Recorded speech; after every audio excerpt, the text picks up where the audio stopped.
For centuries, lighthouses have been guiding sailors through storms to safety. Today, human-made changes are putting our ocean and waters at risk. Changing the way we treat this precious resource is not only about safeguarding our ocean and its biodiversity, it's about caring for all of us. Because all life on Earth depends on a healthy ocean and clean waters. The time to act is now. The EU is on a mission to restore and protect our ocean and waters by 2030. How will the mission drive this change? By setting up 4 mission lighthouses in the Mediterranean Sea, the Baltic and North Sea, the Danube River Basin, and the Atlantic Arctic Basin. The lighthouses will act as hubs that will develop, demonstrate and deploy new solutions far and wide and guide us in our journey to restoring our ocean and waters. The mission Ocean and Waters will protect and restore aquatic ecosystems, prevent and eliminate pollution, and make the blue economy climate neutral and circular. Get on board to be part of this journey. Whether you're a representative from a member state or a region, a business owner or an investor, or a caring citizen, you can join us and contribute by co-designing, proposing and implementing activities, projects, campaigns and initiatives. Only by joining forces can we make our ocean and waters healthy again. For our communities, for all life on this planet, now and for future generations.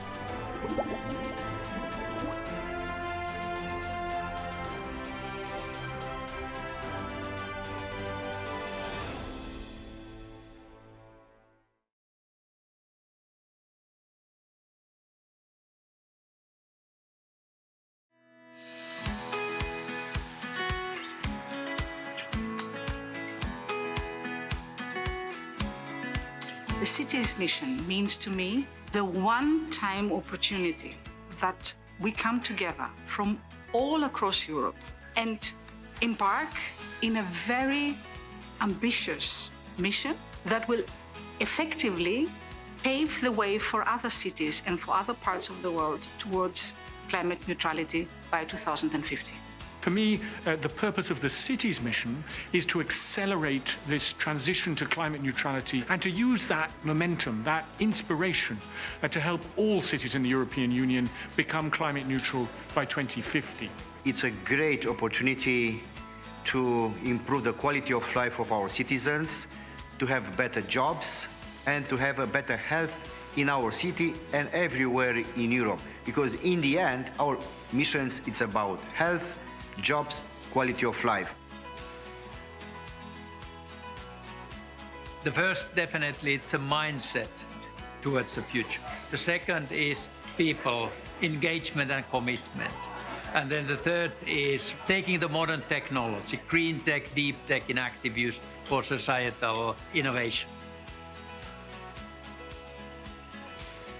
But if I look at the future, what is this mission for our citizens? It means cleaner air, much lower energy bills, and a lot more green and public space in the city. Liczymy na to, że zdobędziemy konieczną wiedzę, narzędzia, żeby naszą wiedzą i wypracowanymi rozwiązaniami móc dzielić się z pozostałymi miastami w Europie, a może i na świecie, bo myślę, że warto będzie skorzystać z tych wszystkich narzędzi, które wypracujemy wspólnie. We are the councillors, in my case, and mayors, in other cases, that are walking our streets every day. We're seeing what's happening. We have the knowledge bases on the ground. We have a knowledge bank on the ground. And so it's really, really important. I would call on the European Commission and those DGs involved in the city's mission to keep working with us, because together we will become climate neutral.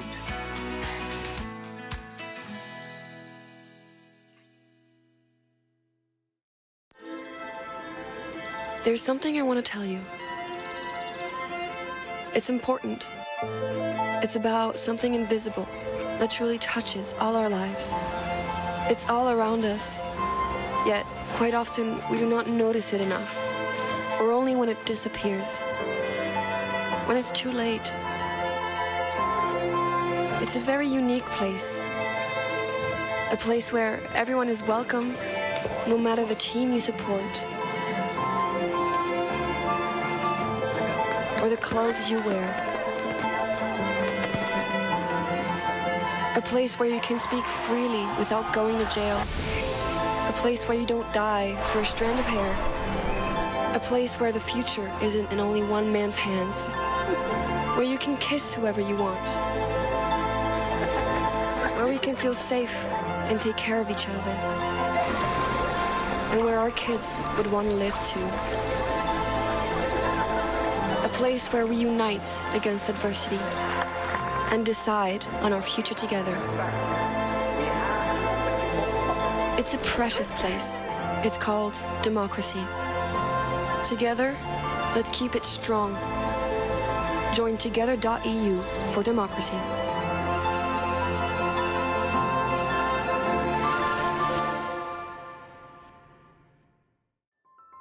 For centuries, lighthouses have been guiding sailors through storms to safety. Today, human-made changes are putting our ocean and waters at risk. Changing the way we treat this precious resource is not only about safeguarding our ocean and its biodiversity, it's about caring for all of us. Because all life on Earth depends on a healthy ocean and clean waters. The time to act is now. The EU is on a mission to restore and protect our ocean and waters by 2030. How will the mission drive this change? By setting up 4 mission lighthouses in the Mediterranean Sea, the Baltic and North Sea, the Danube River Basin, and the Atlantic Arctic Basin. The lighthouses will act as hubs that will develop, demonstrate and deploy new solutions far and wide and guide us in our journey to restoring our ocean and waters. The mission Ocean and Waters will protect and restore aquatic ecosystems, prevent and eliminate pollution, and make the blue economy climate neutral and circular. Get on board to be part of this journey. Whether you're a representative from a member state or a region, a business owner or an investor, or a caring citizen, you can join us and contribute by co-designing, proposing and implementing activities, projects, campaigns and initiatives. Only by joining forces can we make our ocean and waters healthy again. For our communities, for all life on this planet, now and for future generations.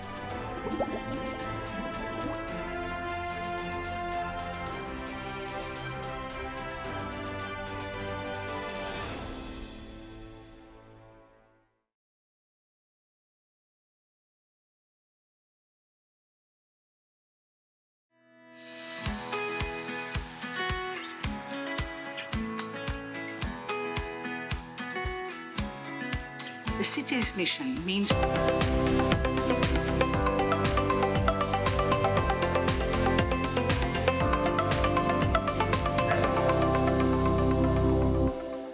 Good morning all. Welcome to everybody. Let me say good morgon allesammans. And a warm welcome to you all. Hjärtligt välkommen till alla. My name is Stephen Davis, and it was my pleasure and honor to be the Master of Ceremonies for the next 2 days during the plenary session. I am an advisor in the European Commission's Maritime Affairs and Fisheries Directorate General, and today I will help to steer the different discussions and the process of the different discussions as we go on.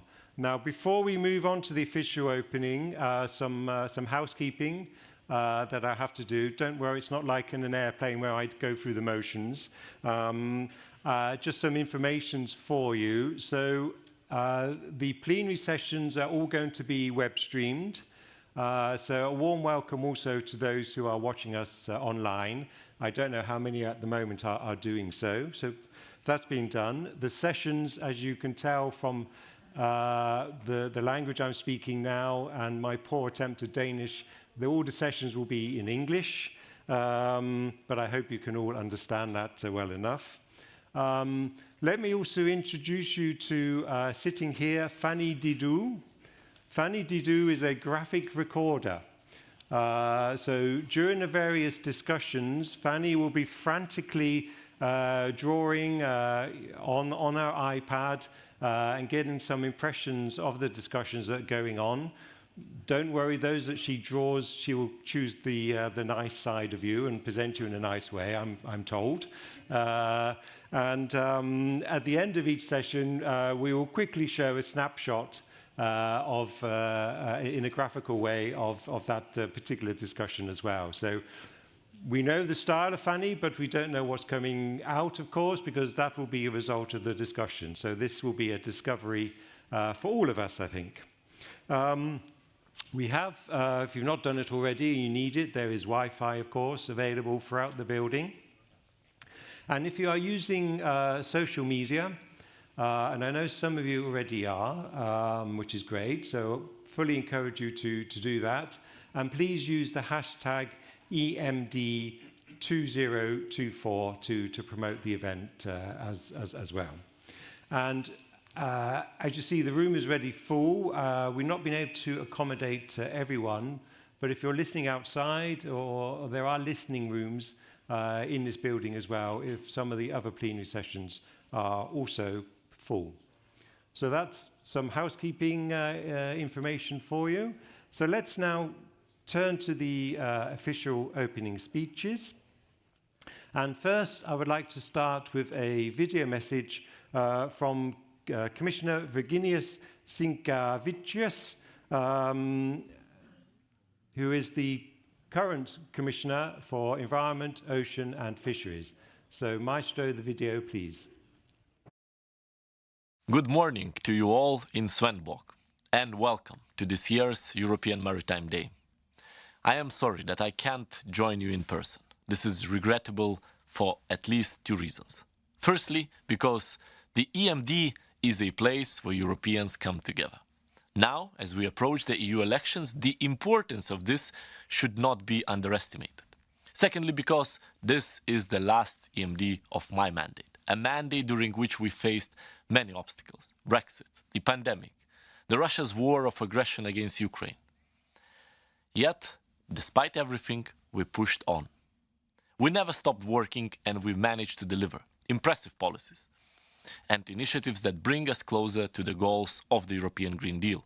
Now, as my mandate nears its completion, I look back with a tremendous sense of pride at everything that we have accomplished together. And just what have we accomplished? We adopted a new approach for sustainable blue economy and for a more integrated, all-encompassing maritime policy, which have resulted in many concrete initiatives. Our aquaculture guidelines are helping the member states, the industry and the stakeholders create a competitive, resilient and sustainable sector. Our EU algae initiative will boost algae cultivation and production throughout the EU. In addition, we have sought to amplify the value of research in the maritime sphere. Our groundbreaking EU mission Ocean will help to restore the health of our ocean and waters over the next decade. When it comes to fisheries, we have made progress on making the sector more sustainable, less energy intensive. To help this along, the Energy Transition Partnership allows stakeholders to share knowledge, tackle finance and innovation challenges, and build skills for a greener future. In January, the revamped control regulation entered into force. The revised rules modernized and unified the way we control fishing activities in EU waters, prevent overfishing, and promote fairness among different sea basins and fleets. We have also continued to work on the full implementation of the common fisheries policy. Furthermore, I have just tasked my services with undertaking a full evaluation of the policy to help us determine if it's still fit for purpose. We have also worked to make the EU more united and stronger in the world. I could list many accomplishments in this area. For example, our communications on international ocean governance and the Arctic policy come to my mind, and the EU's leadership in concluding the historic UN Treaty on protecting biodiversity in the high seas. And just last month, at our ocean conference in Athens, the EU has pledged 816 million euro to ocean protection. We also revised the EU maritime security strategy to help us face emerging challenges and the new geopolitical reality and ensure that our maritime sectors continue to flourish.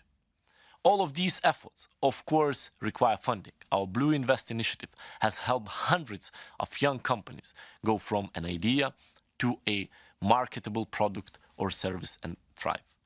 And the European Maritime Fisheries and Aquaculture Fund, MFAF, continues to fund blue economy initiatives and projects. As outgoing commissioner, I do hope that you will accompany my successor on their maritime adventures, as you have me. As for me, this has been and still is a truly inspirational journey, and I thank you for being my trusted partners and friends. I also thank the city, Svendborg, and the Danish authorities for their commitment and enthusiasm in preparing and hosting this event. I wish you a very successful European Maritime Day in beautiful Svendborg. Thank you for everything.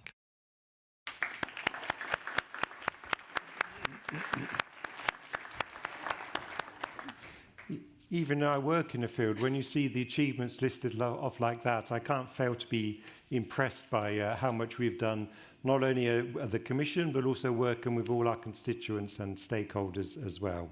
Now it's my pleasure to invite on stage Charlene Vicheva, who is the Director General for Maritime Affairs and Fisheries from the European Commission. So Charlene, please.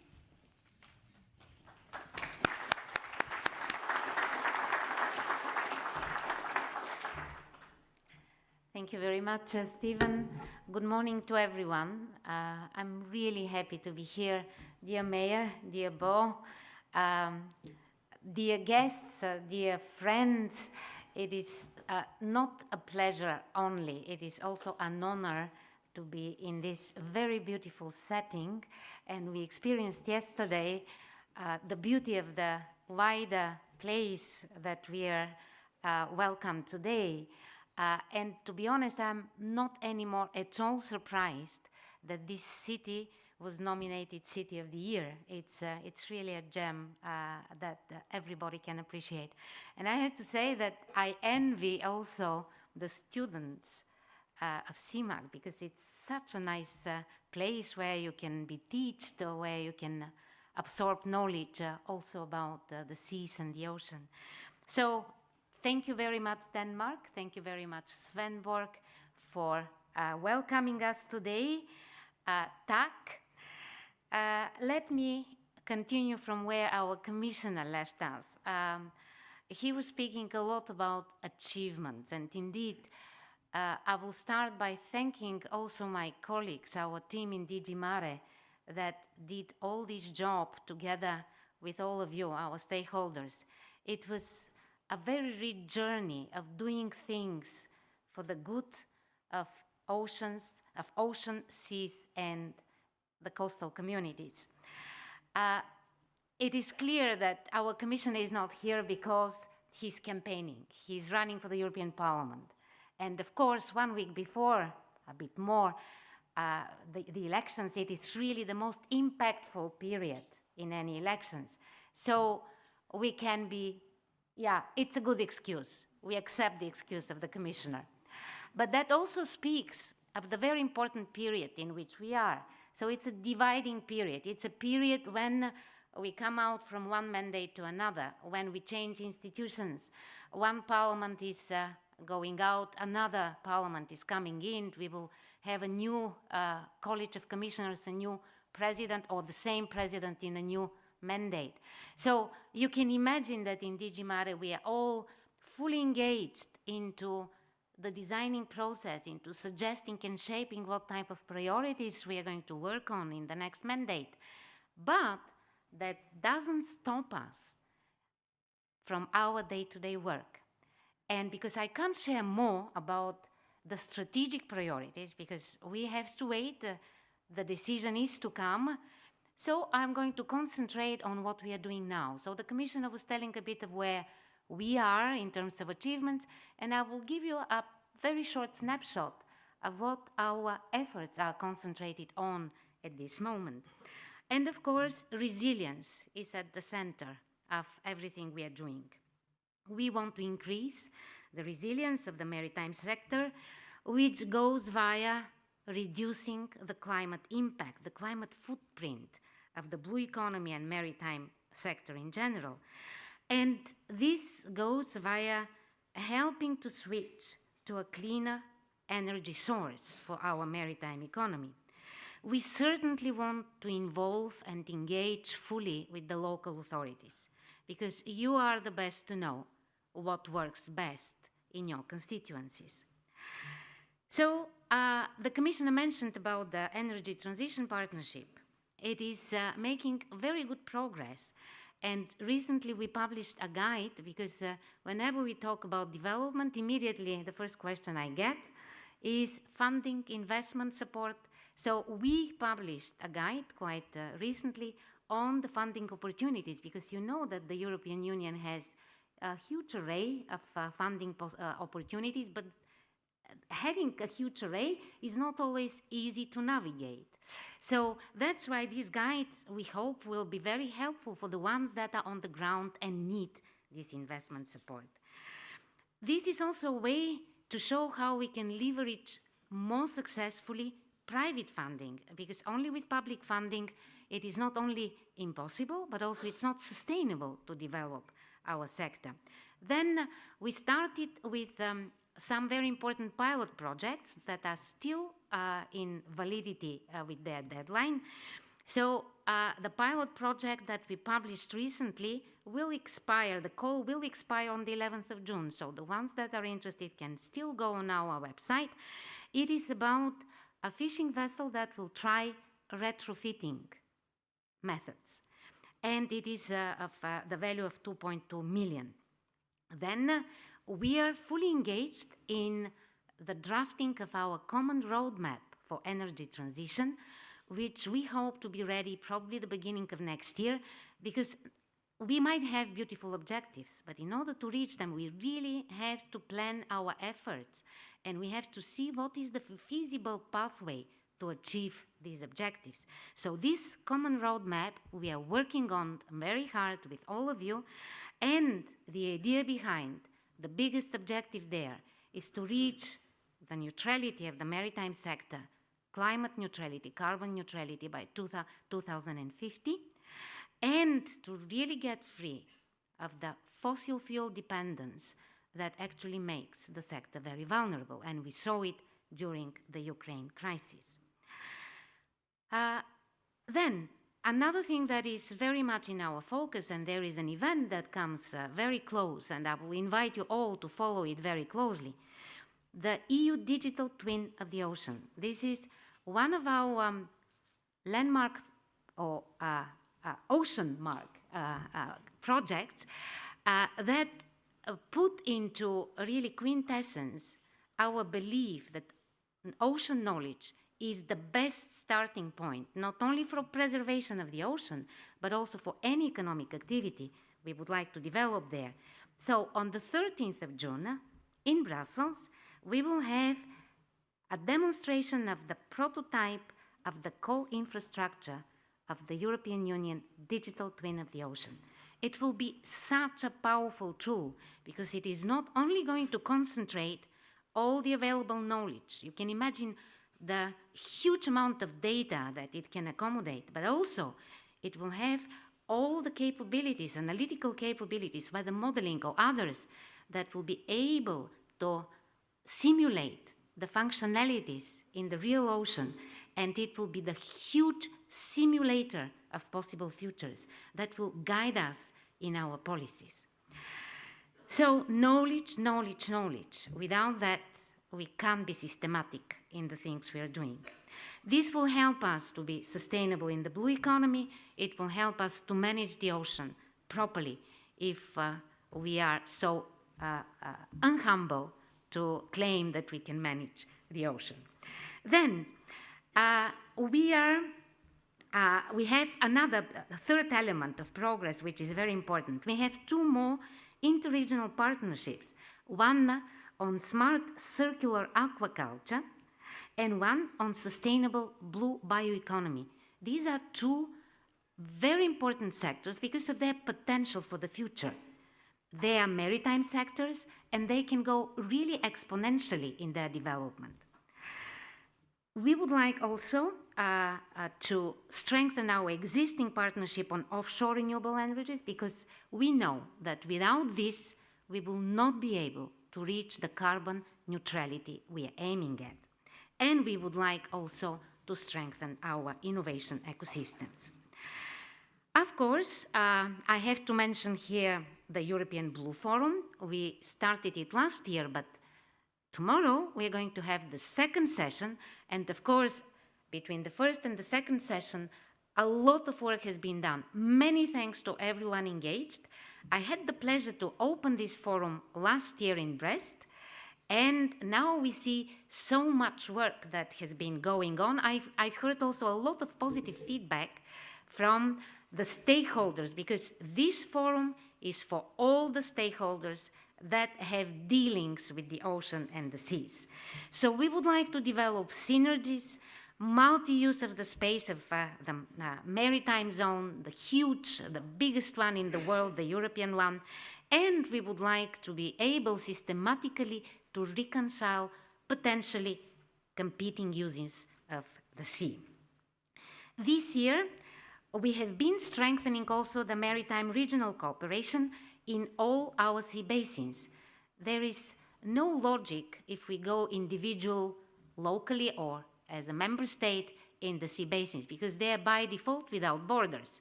So that's why the sea basin approach we consider very important, and we will go ahead with it. And we are going to launch, we are actually in the design of a brand new sea basin strategy for the North Sea. That was the only one missing from the seas around Europe. Then the Commissioner mentioned Blue Invest. I have to say that it has demonstrated a remarkable success in the last years. It only shows the potential of the blue economy ahead of us. It was a game changer for a number of businesses. At least 300 plus businesses have been coached, supported, helped to raise finance. We know of at least 60 deals for at least 300 million euro concerning new technologies in wind or ocean energy, in aquaculture or fisheries, in blue economy biotechs, ocean observation, underwater robotics, sounds beautiful, coastal protection, water management, tourism, and more. Our partnering with the European Investment Bank Group has also helped to build a dedicated venture capital and private equity ecosystem for blue economy innovation. Without such ecosystem, we cannot be systematic in developing our blue economy. We have now more than 30 dedicated blue economy venture capital funds in Europe, and many more that have added the blue economy to their wider investment strategy. And just this month, I have in front of me Kestutis. He was attending this very uplifting event where we had the 20 blue champions companies with technologies and solutions in the blue economy nominated. It was, I understand, extremely successful event with a lot of energy behind. So these 20 blue champions are selected now for getting advisory support from the European Investment Bank, and they will be probably a possible partner for venture debt, a type of loan designed specifically for early stage and high growth companies. So that is only a tiny bit of what we are doing now. There is a lot more, but for now, just you have to remain reassured that we put all our efforts and we continue to work hard in DG Mare to step up our climate action and ocean restoration, to prevent and combat pollution. I was so happy to see that this is plastic-free area. Bravo to the mayor, to the municipality. To restore our ecosystems, to preserve the rich biodiversity of the ocean. We step up our efforts to make the blue economy truly sustainable, circular, and regenerative. We are working hard to boost competitiveness, and I'm not disclosing much because it's clear next Commission mandate will be very much concentrated on increasing our competitiveness, which goes via increased knowledge, innovation, investment, and security. We would like to encourage funding and investment to bridge the funding gap and address market failures. We are adamant to reinforce cooperation. This is the best tool to go together ahead in the future. We would like to improve governance. There is always room for improvement, which means engaging even closer with the local communities, bringing together public and private stakeholders, cooperating with our trusted international partners. I think we can all agree that our blue economy carries huge potential for the European Union's competitiveness, and now is the time to shift from fragmented policy to a truly integrated approach. I leave you with this food for thought, and I wish to this edition of European Maritime Day every success, a lot of energy, a lot of networking, and a lot of joy of being together and working together. Thank you very much.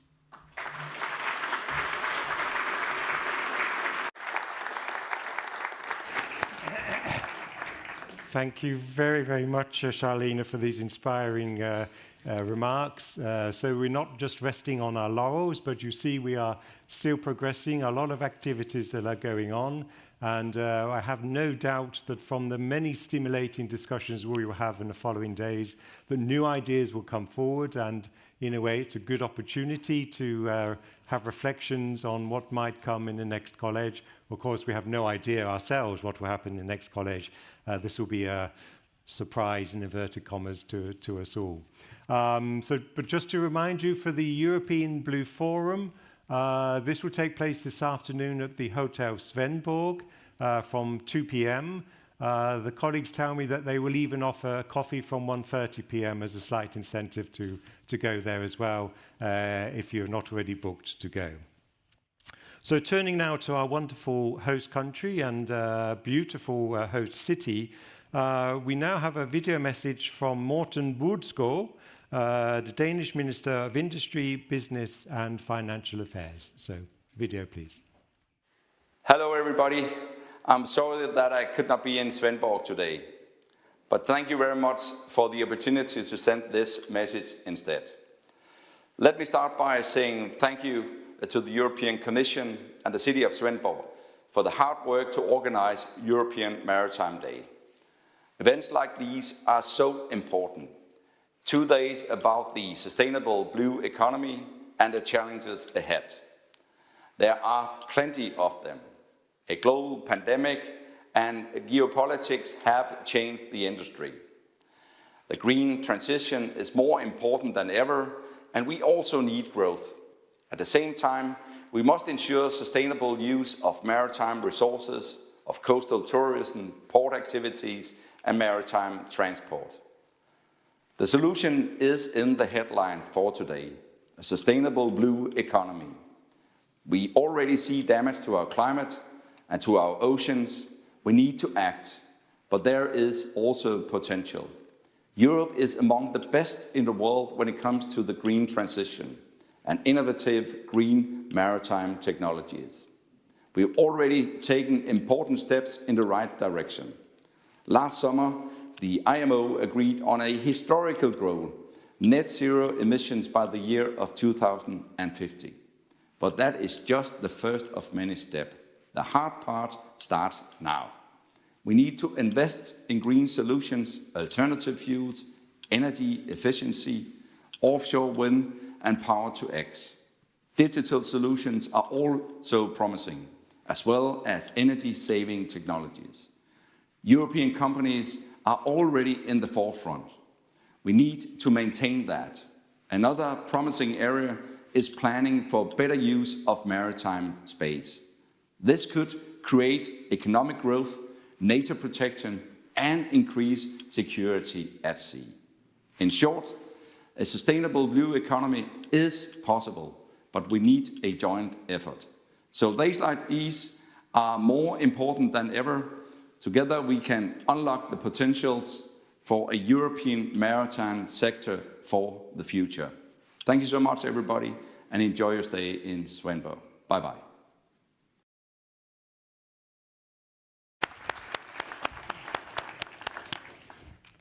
Thank you very much, Minister, for your inspiring comments as well.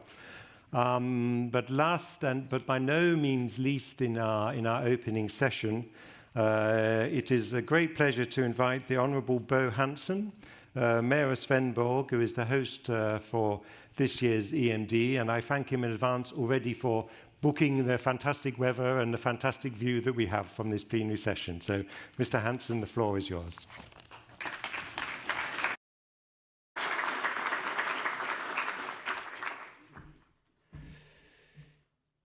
Dear Director General Vicheva, and dear participants, good morning, and thank you for the kind words of my fellow speakers. We are very proud to host EMD 24, and we are very pleased that the conference is held in this CMAC building. Here we are in the middle of our maritime epicenter, in this modern maritime institution, in our historical port, with maritime business around us.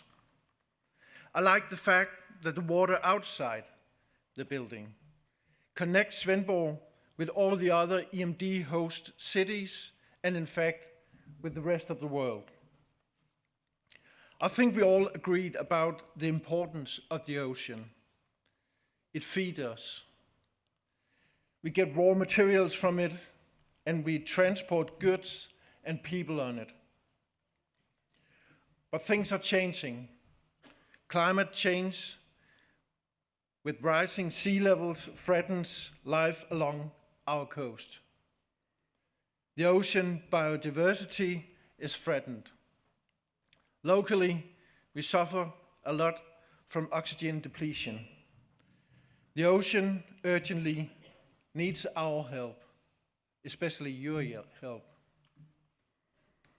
Svendborg has a strong maritime legacy, with natural harbor and location at the archipelago, from the trading routes across Baltic Sea, raging back from the prehistoric times, during the Viking period, from the Viking period to the 19th century, where the schooners could be counted in hundreds here in Svendborg. Some of them you actually can see in our harbor even today. Eventually, when the diesel engine gave birth to a new type of ships, a new business, AP Møller-Mærsk, began their business here in Svendborg.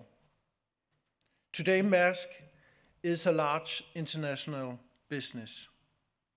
They have not forgotten their roots, and we benefit from their generosity. This building has largely been funded by their foundation. As mentioned before, the fact that the water connects us with the rest of the world has given birth to a strong maritime DNA in our population. Even today, Svendborg has the largest population of skilled seafarers and a large maritime industry. Today, our port is no longer based on ships who are shipping goods, but by skills. We consider us as a brain port. Svendborg is an epicenter of a wide range blue skills like ship mechanics, ship assistants, master mariners, marine engineers, and ships officers. They all play an important role on the path towards sustainable, greener future requires new solution.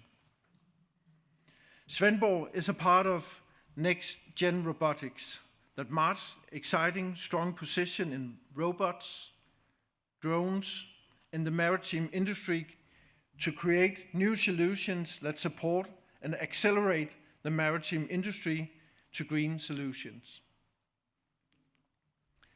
We believe that we are the natural epicenter of a new national cluster for maritime and logistic technologies. We have not been kind to our ocean, and we need to act and handle to to deliver a healthy ocean to our children. As a municipality, there's little we can do in order to change that. But I hope that this conference will bring the necessary people together in order to accelerate the necessary speed of change. Rising sea levels and more extreme weather makes a great impact on coastal towns like Svendborg. We need to work together and share knowledge of what we can be doing. One thing is clear though, it will cost a lot of money to adapt the climate change ahead. We are depending on the ocean, and the ocean is depending on us.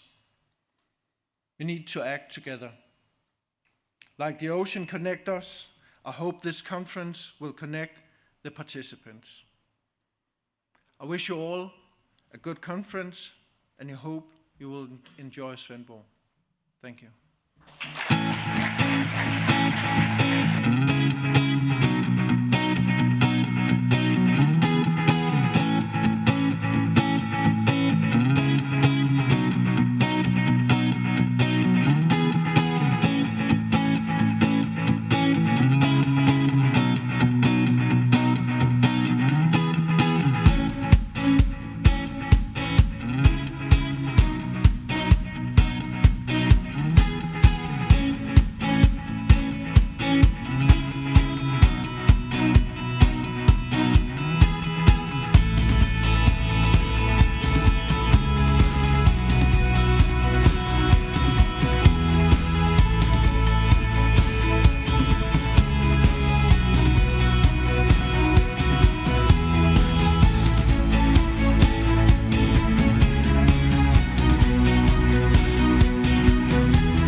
Wow, super impressive. So we will have opportunity, I hope, in your stay here in Svendborg to enjoy some of the delights that were presented there as well. We certainly did yesterday evening in our fantastic meal with colleagues.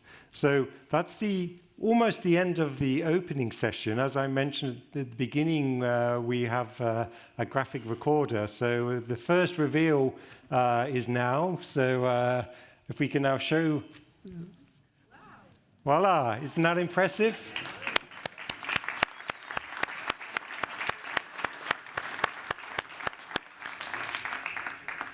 I'm even impressed by the likeness. I hope, Charlene, you appreciate that too.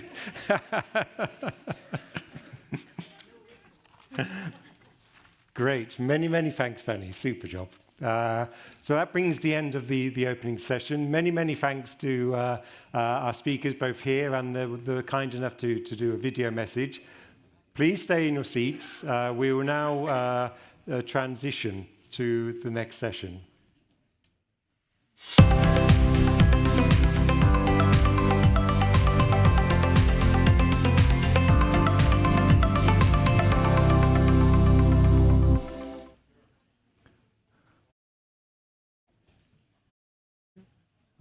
So I see some people are desperate for a coffee and are leaving already, so I will... yeah. Which means there's more space. If anyone's in the listening room, there's now space to come and join us in the plenary room as well. So you're more than welcome to come and join the audience here also.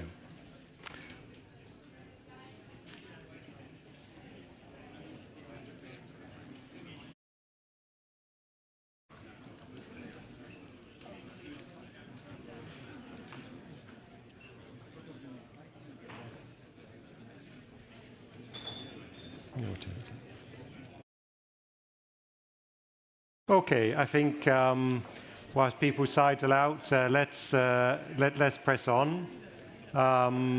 So let me formally now start the high-level panel 1. Dear colleagues, if I could have your attention, please. So this high-level panel 1 is going to consider the sea basin strategies as key enablers for the sustainable blue economy.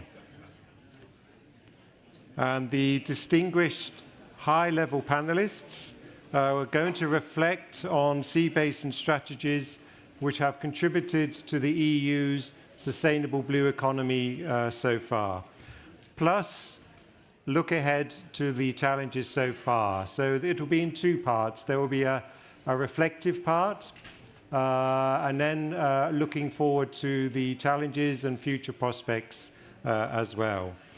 The panel will be moderated by Charlene Vicheva, our Director General, who, as I invite to the stage, I would like to show this video on the strategies. So also as new people come in and settle down, we'll have this nice video to kickstart the discussions also. So please, the video. The blue economy has become a flourishing sector in the EU in recent years. To promote an innovative, competitive and inclusive blue economy, the European Commission supports regional cooperation between relevant actors in EU and non-EU countries through 3 sea basin strategies in the Atlantic, Black Sea and Western Mediterranean. The sea basin strategies consider each region's specific conditions, opportunities and challenges to best develop a strong, sustainable blue economy through key elements such as circularity, innovation and resilience, and blue investment, among others. In 2022, the European Commission launched a common assistance mechanism for the 3 sea basins to foster synergies and improve coordination. A team of more than 40 experts in 17 countries facilitates the identification and definition of shared priorities, fosters good practice sharing, and promotes joint projects and activities among blue economy stakeholders. Some examples of concrete achievements so far are supporting the countries in the preparation of the ministerial declarations in the West Med and the Atlantic Sea basins, launching technical groups of experts identifying relevant needs and project support in the West Med and Black Sea, nurturing 58 project ideas across sea basins by aiding conceptualization and consortium building, and building a thriving sustainable blue economy community through events and networking channels. Visit our website and connect with the national hubs in your country.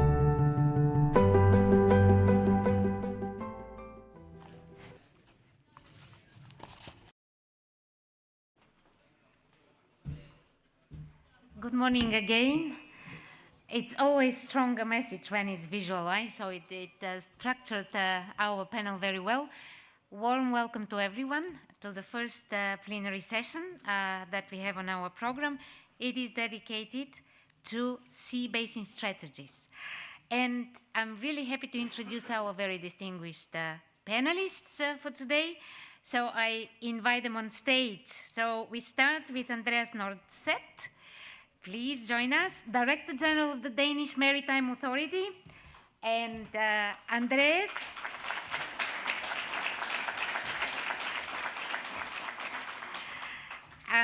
is going to guide us through the Greater North Sea Basin Initiative.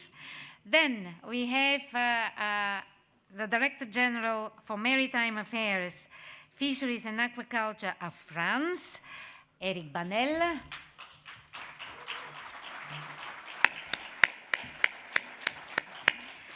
And he will address the Atlantic strategy, but also the role and views of France in the North Sea Initiative. Actually, France is in a web work of strategies, sea basin strategies. Then we have Marisa Lameiras da Silva, Director General for Maritime Policy, Portugal. She will focus on the WestMed and on Portugal's previous role as chair of the Atlantic strategy. And then we have our guest from Moldova, Grigore Stratulat.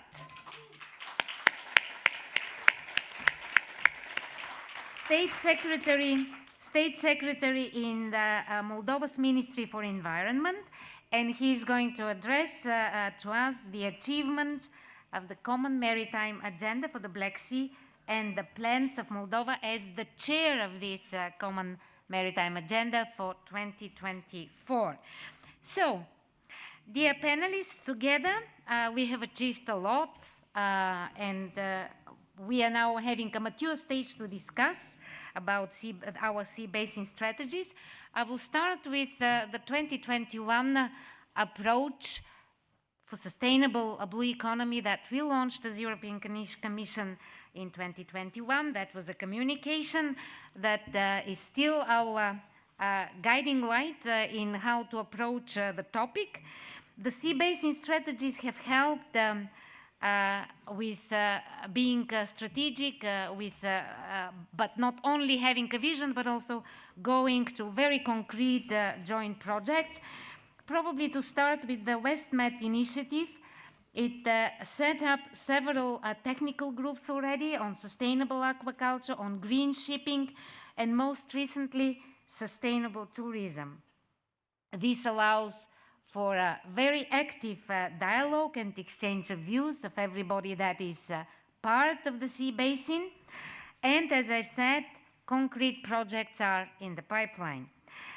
This strategy creates a sense of ownership and deepens the cooperation not only between the EU member states that are bordering this sea basin, but also non-EU countries in the Western Mediterranean. We launched the ministerial declaration last year. It was launched in Malta. I had the privilege to be there. There was a lot of energy there for doing more, but also reflection of how much we have achieved. So we are genuinely willing to go ahead and to find our next common way forward. And that is not just good for Europe, but we really aspire to have good, to make good for the overall basin, also for the non-EU member states.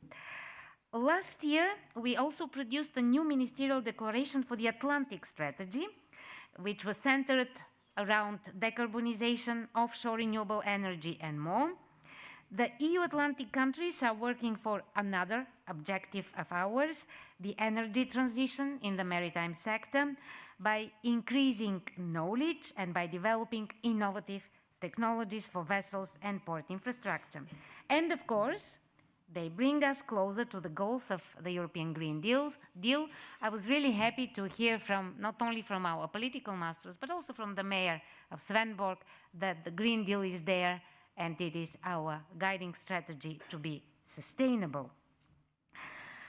The youngest of the three established strategies is the Common Maritime Agenda. It sets up concrete collaboration on maritime affairs in the Black Sea, and it keeps up despite the geopolitical challenges in the region. Moldova is the coordinator this year, and has a very ambitious roadmap of priorities, focusing on promoting funding opportunities for the blue economy.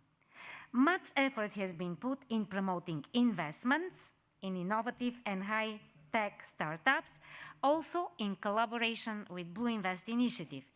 This is obviously crucial as projects and initiatives can only develop and evolve if supported by investments and funding.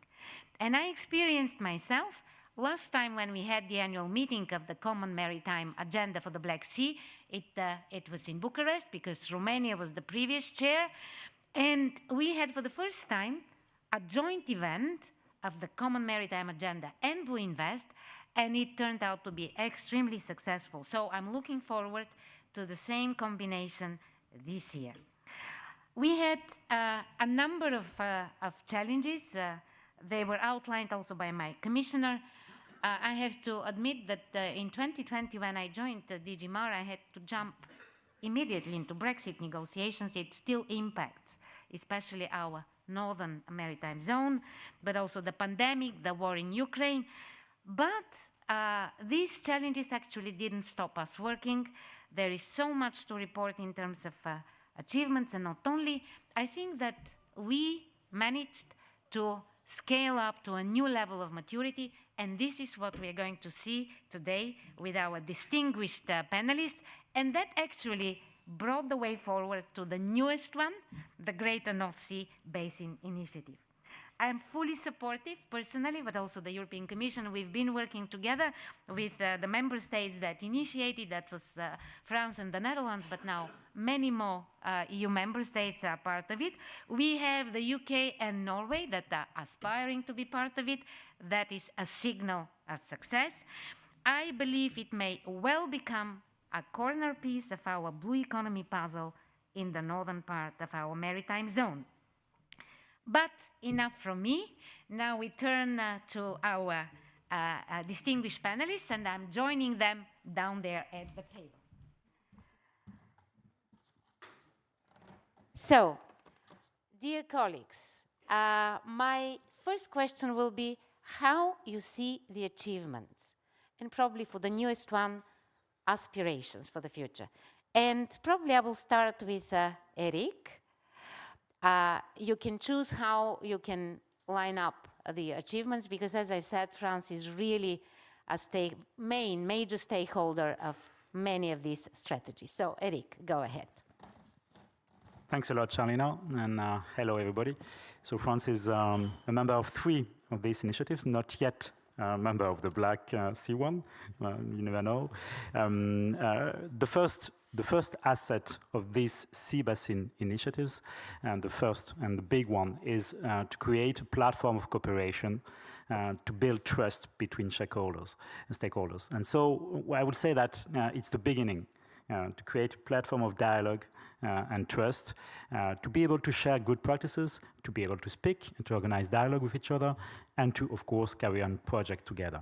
So this is the key, the first asset of these sea basin initiatives. To ensure it is successful, we need several recipes. The first one is to bring political support on board. And it's not the easiest one, because when we are speaking about strategies, most of our political leaders think, wow, it's a bit abstract, it's not concrete, we don't know where we go, and we don't know how useful it is. So to bring political support on board, we need also to operationalize, to make them concrete. And so that's one of the big priorities of the French presidency of the Maritime Atlantic Strategy, is to make it more concrete, more operational, and to choose the subjects on which it will be seen as visible and as useful for the stakeholders. The third key to the success is to ensure a proper financing.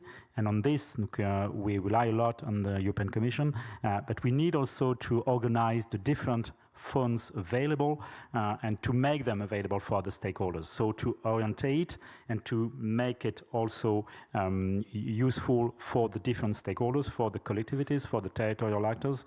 And so that's sometimes like a jungle, and people need be orientated in this. So for the maritime strategy, for the Atlantic Maritime Strategy, if I put it in a couple words, our priorities is first to choose the subjects, and as I said, to choose concrete subjects on which we are working. So we chose, with the support of the Portuguese, because it was the Portuguese presidency before us, we chose the ports. So we had to develop a concrete project on ports called APAB, with the idea of creating synergy between ports and blue hubs. And this is very concrete also and bringing stakeholders together.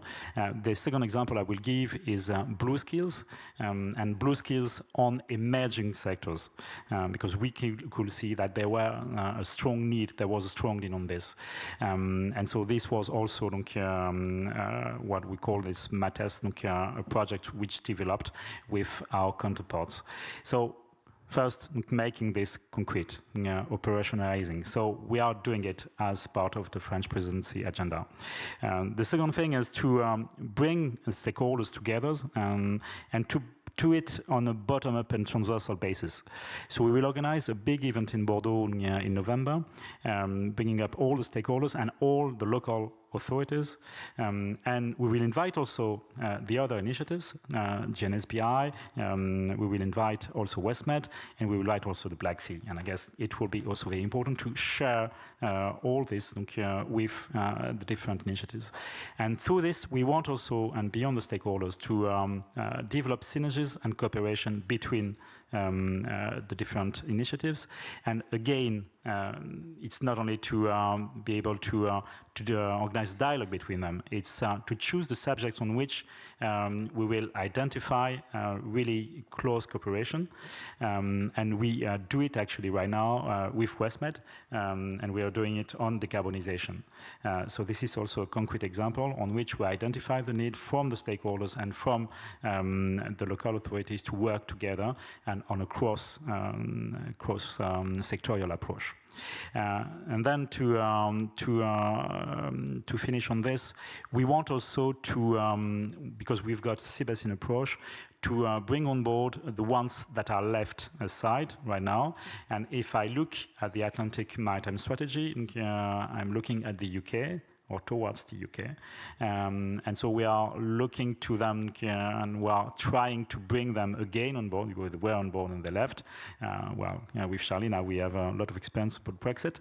And so we, if we want this sea basin strategy to be useful, again, we have to encompass all the actors and all the states around. And so we are looking towards them. We are looking also towards Norway, but to a lesser extent. And the idea is really to build trust and to organize dialogue with them. So the idea, finally, of this agenda for the French Atlantic Maritime Strategy presidency is to bring new vision, a new agenda for the Atlantic Maritime Strategy, to build trust between the actors, but to build also a prosperous and resilient blue economy. This is the aim. This is, as you said, our hope and our ambition. So we are doing closely with the Commission, and we really want to prepare the future of other initiatives.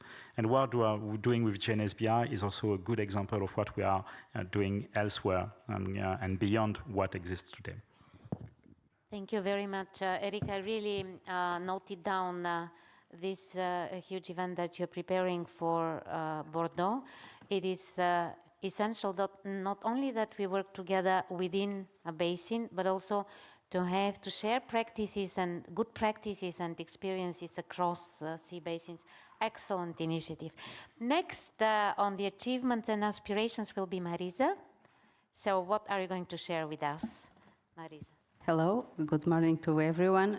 First of all, let me tell you that on behalf of Secretary of State for Maritime Policy of Portugal, to thank the kind invitation to be part of his high-level session and to say hello to my colleagues. It's a pleasure, it's an honor to be here. And second, I want to highlight that last year in Brest, the Black Sea Common Maritime Agenda, the Atlantic Strategy and the West Med Initiative discussed the potential of having synergies between sea basin. And I'm glad that this discussion that was in the parallel session now is in the main room.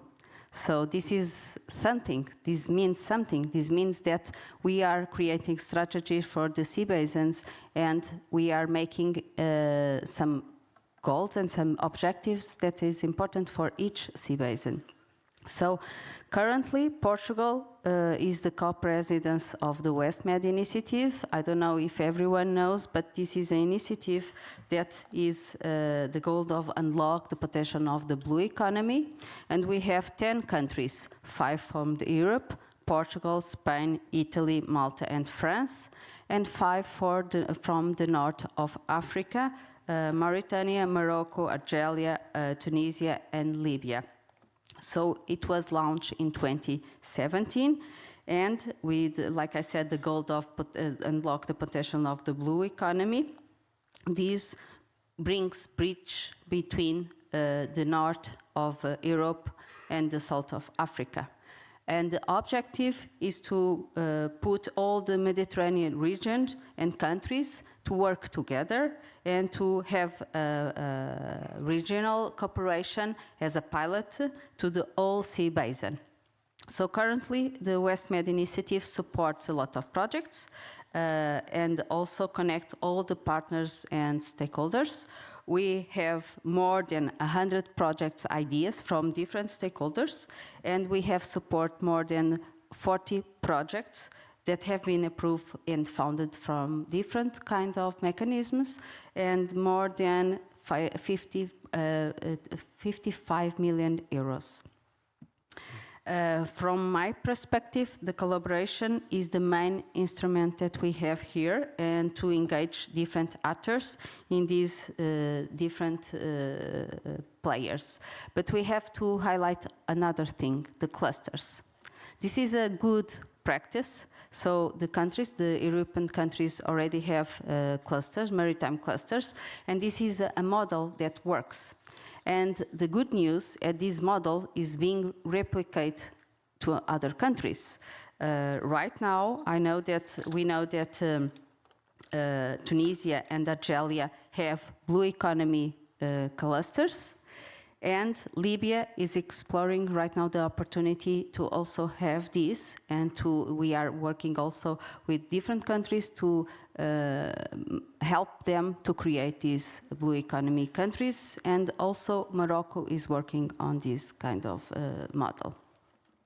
So on the other hand, I think, and my colleague already said, Portugal, Spain, and France have the advantage of being on 2 different sea basins.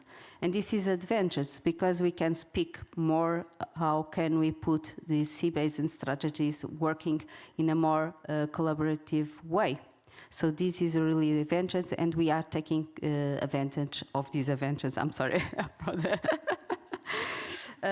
So to conclude, since it was launched, West Med Initiative reveals that is a very important instrumental way of cooperation between the different countries, and I believe that this work will give some results in the future.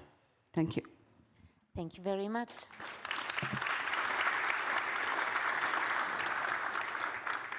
Thank you very much, Marisa. Now we will go to the youngest one of our strategies, the Common Maritime Agenda for the Black Sea. So, Grigore, over to you.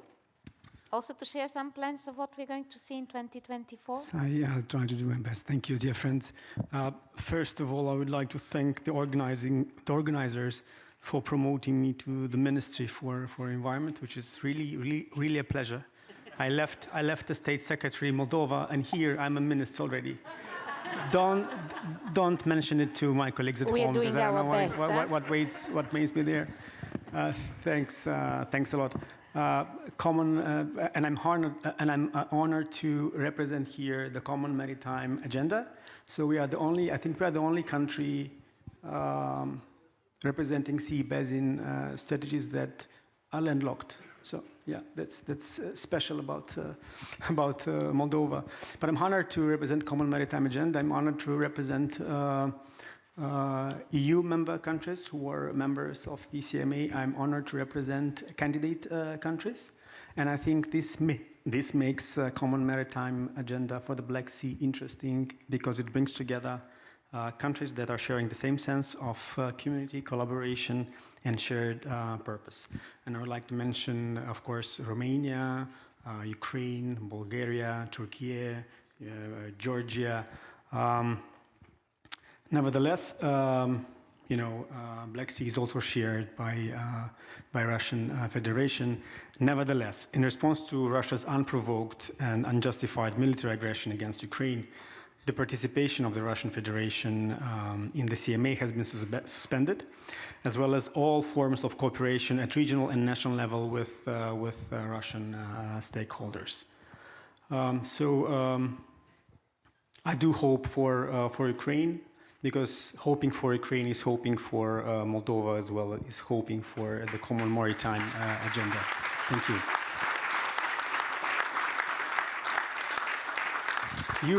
You just mentioned that CMA is the youngest organization, yet there are a lot of things that have been achieved. I would like to mention that we have already identified more than 30 projects in the Black Sea. And the success stories, and I would like to mention here, I'd like to quote, is the 4Bs boosting the blue economy in the Black Sea region, which is a platform that is initiating a business collaboration framework in the field of fisheries and aquaculture, coastal and maritime tourism, and maritime transport.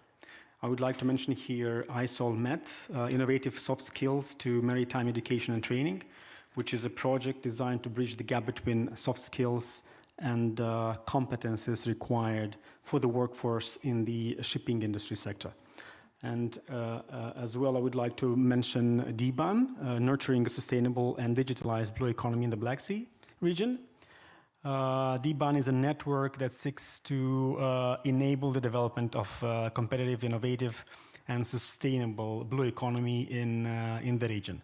So it supports small and medium-sized enterprises and other business initiatives in the blue economy sectors, building on their potential for innovation, circular and bio-based solution, as well as their contribution to the local and regional development.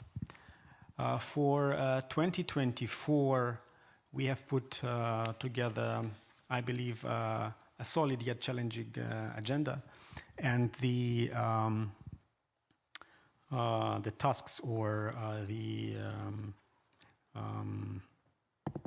let's say the topics that we will focus on in 2024 include addressing marine and riverine pollution and plastic litter, which is crucial for the health of our oceans, rivers, and the entire ecosystem. And here, I think, we as Moldova can play a role because we have two rivers that are flowing down to Danube and Black Sea. And of course, if we do something with the pollution up the stream, we can help the Black Sea down the stream. Another initiative is the Green Ports, Innovative Transport and Infrastructure, Inland and Maritime, which plays a pivotal role in advancing sustainability goals and mitigating environmental impacts. We want to boost marine and coastal environmental knowledge for effective environmental monitoring and observation.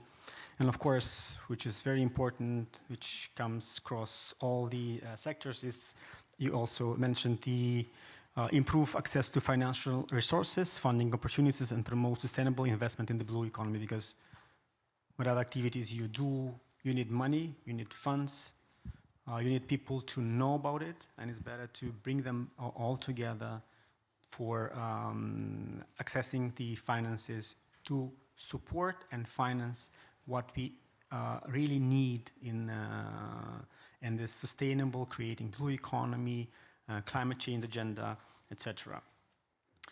Of course, we also will focus on supporting sustainable fisheries and aquaculture in the region. So all that we are trying to do by exchanging insights, data, and best practices. There is a technical group created within CMA on aquaculture and tourism. We are seeking having joining projects and initiatives.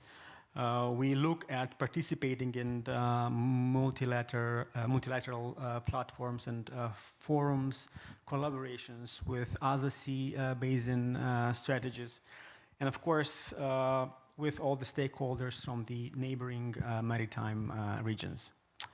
Thanks a lot. That would be all. Thank you.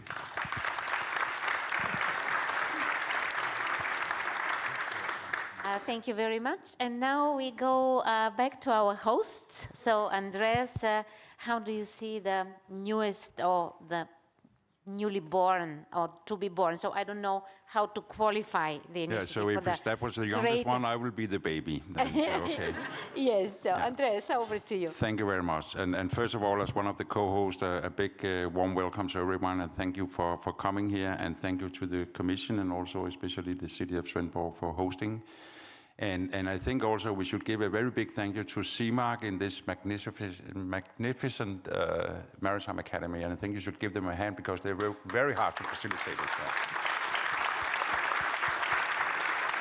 So coming to the North Sea Basin Initiative, I think that a lot has been going on already, and the target has been set that we're going to have a strong green transition. We need much more renewable energy, and the sea basin is definitely one of the places where we're going to have a lot of activities in terms of wind turbines, etc. So, but when you start to think of it, actually it's not just about wind turbines. There's so much else that comes into place, and at the same time we are living at a backdrop of an increased awareness of the need for sustainability. I think the mayor also addressed in his speech the need for becoming much more protective of the oceans and these things. So there's so many, you could say, factors in the equation now when we talk about activities on the seabed that simply needs a completely different coordinated approach than we ever had before. And I think that there's already, amongst the North Sea countries, there's been an awareness of this. So we have actually already have some cooperative mechanisms. But if you also think about how much is going to happen in the future, then time is really ripe now to have a strategy that will connect the dots, set a direction as to where we're heading. How do we then, that we both want to generate green transition, we want to generate blue economy, but also that we want to do it in a sustainable manner, all these things. So we need to have a direction that we all sort of can have a common approach or a common goal to pursue. And then this strategy we welcome it because it will also form a framework for a better, more structured cooperation between the countries. And then we should not forget also that when we talk about blue economy and we also talk about the need for development of new technologies, entrepreneurs are really, really totally decisive for achieving our goals. We know how to build wind turbines, but we have no clue on how to actually utilize digital technologies. In terms of you were mentioning a digital twin for the ocean, a fantastic initiative. But we still need entrepreneurs to see how can we utilize that? How can that generate even a better green transition, more blue economy, all these things. So my point is that the strategy will also provide a framework where we can create incentives for entrepreneurs to actually go into different kind of initiatives. And I think that's very important. So we look very much forward to have the strategy formalized. And I want to say thank you to France for expanding the North Sea down to France. We really appreciate that because then now we are sort of certain that everything will be connected. So thank you very much, Eric, for that. No, but I really mean it. It's well thought. But still, it's in the making.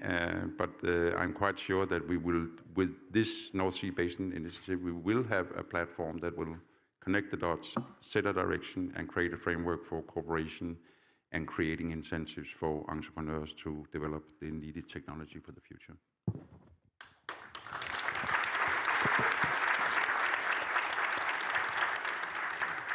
Thank you very much. So we've had our first round of reflection, and I would like now to go a bit fast in dynamics, and I would like you to really in 30 seconds, max 1 minute, to tell us what is your lesson learned from the experience so far, from the point of view of ambitions, needs, future. So what is the lesson learned for you? So who wants to start? Now it's voluntary. Marisa, go ahead. And then Eric. Can I? May I? So, because Portugal was the share last year of the Atlantic strategy, and this year is the co-share of the West Med initiative. So maybe a reflection. I really think this model of Sea Basin strategy is effective. So I think it's important to continue to work this and to start to make more effort to put these strategies working.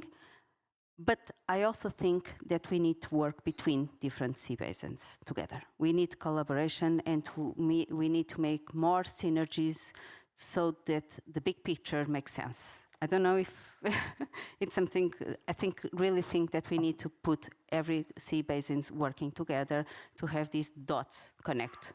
Thank you. So the first lesson, reinforce our effort to connect the dots. I see that France is already doing that as well. Eric, what is your lesson learned? First, I would like to thank Andreas for his inspiring presentation on GNSBI, because when you create something, and we did it last year in Paris with my Dutch colleague Jaap Slotmaker, you never know whether it will work or not. So when someone else does appropriate itself with this strategy, you see that it's successful. And I would like really to thank all the teams in the room, because they are working closely together to make it possible. So thanks a lot, and thanks to Denmark for supporting this initiative. And it will be the baby one, but I'm sure that it will become soon a teenager.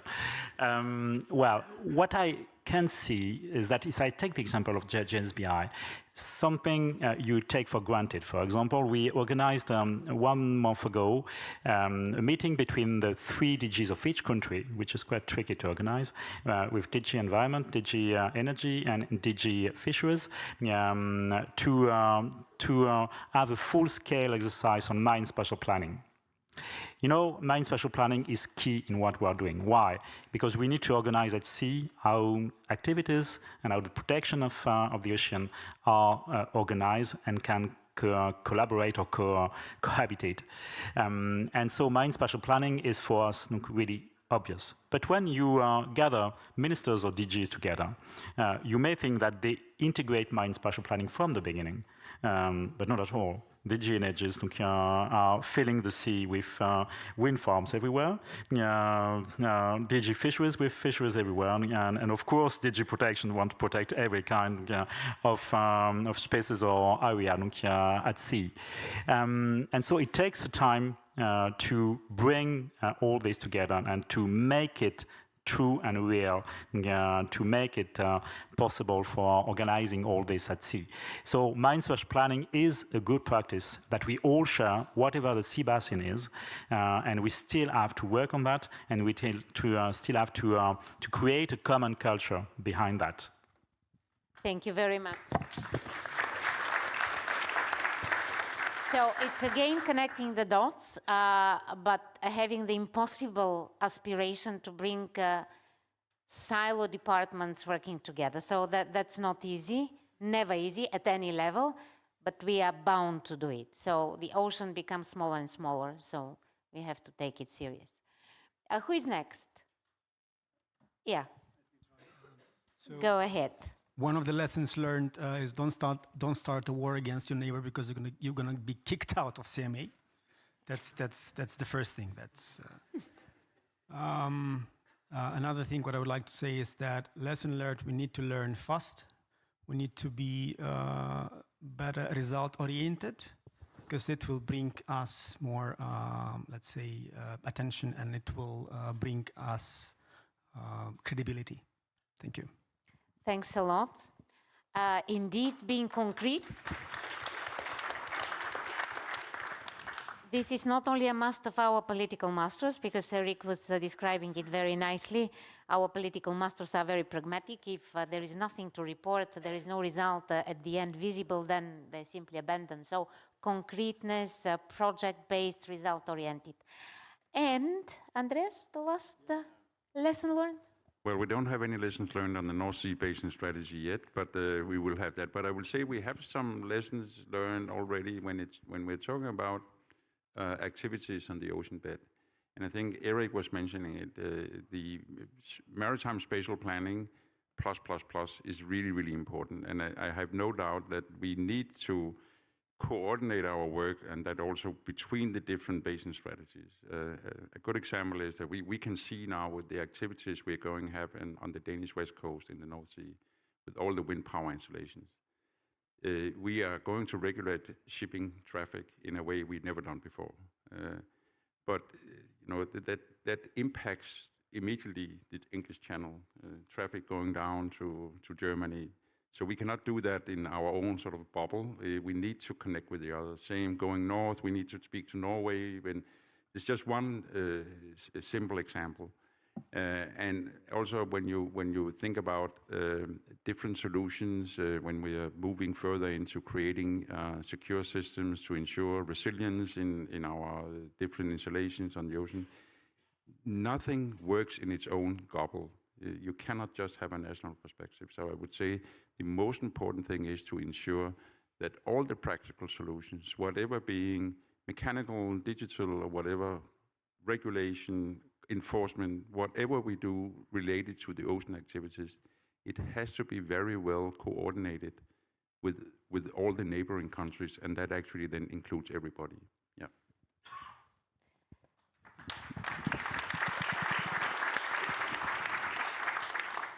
Thank you very much. That brings me actually to the idea that we need this culture of collaboration. It has to become inherent, you know, kind of almost as the first thing in your mind when you go for a sea basin strategy. Collaboration, coordination, it has to become the mantra. So it's in a way, I would not say a new culture, but really mentality for collaboration between topics, between basins, between stakeholders. I fully agree with the entrepreneurship, which is extremely important to be on board, otherwise we are not going to be concrete. So that was the first round of reflection. It was more looking back to the achievements, having lessons learned, and that brings us of what to expect from the future. So how do you see the future? How we are going to ensure that we are forward-looking in our aspirations for these type of strategies? But in order to answer this question, we have to shape the future a bit. So what is out there in terms of challenge? Because we as human beings are always oriented, so let's see the challenges and then how we're going to address them. So that is the future-oriented approach. And if we have to outline the challenges first, the first thing that comes to my mind as a broader picture is the geopolitics. It is not easy at all. So this is the overall frame in which we have to put our efforts in a structured manner. And lately we had quite a strange geopolitics where we have war at two ends of the European continent. So we have the common maritime agenda for the Black Sea that is directly affected to the extent that mines were floating down the Black Sea coast from Romania down to the Bulgarian coast. Maritime security coming to the fore. But also we have the Red Sea, the Middle East crisis, where we not only have invasive species now to the Mediterranean coming, but also we have the security issue with all its aspects coming from the Suez Channel. So geopolitics is there to be considered. So that is one challenge we have to reflect. and probably that is one of the reasons why UK and Norway wants to be closer to us, and this was very much the message of their political hierarchy lately. But talking about geopolitics, it's immediately linked to routes, whether we are talking about maritime transport, whether we are talking about critical infrastructure related to what is laid on the seabed. Let's remind and recall 99% of digital data transfer happens under the sea. So if we have a failure of one of these cables, then it's a huge challenge, and it's related to the sea basin. We had a number of, and Denmark experienced the Nord Stream failure. So these are things that we have to consider. Another challenge was very much, and it recalls and it brings me to this, maritime spatial planning. So seas and ocean becomes smaller. They become smaller. So it is more and more congested space out there where we have to accommodate more and more economic endeavor. So maritime spatial planning is not good to have. It's a must-have. And it has to be genuine. And talking about the North Sea, when I joined DG Mare, I remember the fishers were furious because the North Sea is the first example of offshore wind and how scale-wise it can develop, even before the energy crisis. And when it was done without the fishers on board. Nobody asked them, and they were furious. So now, one of the lessons and one of the challenges for the future is how to integrate everyone so that maritime spatial planning becomes an ownership-based exercise, where we will have not just, boxes here, fisheries here, marine protected area here, maritime route. It needs to be based on multi-use and synergetic use. This is the best way. This is the clever and smart way. So that is the second challenge, space. I was listening to you as well about the skills and training. Eric was quite much on board this. So how are we going to do the skills deficiency? How are we going to address it? And in a very dynamic world where we have technology after technology coming to maturity, we have to catch up with skills, because the technology itself, it's good, but then implementation, turning it into entrepreneurial activity, it needs skills. So skills, reskilling, training, blue skills in general, another challenge. And then, of course, funding and investment, always there. So these are all challenges that are ahead of us, not mentioning the biggest one, which is climate change, environmental change, biodiversity challenge, or the triple challenge of the ocean.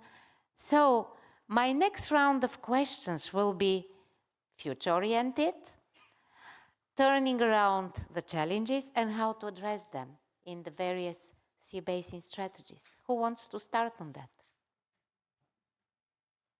Eric, I see you, ready to jump. Thank you, Shalina. As for the Atlantic Maritime Strategy, we are launching the rebuilding of our plan. We've got an action plan, which is ending in 2025, and so we are turning towards the future and to rebuild it with all our colleagues. And actually, the motto of the French presidency is navigating towards a blue economy.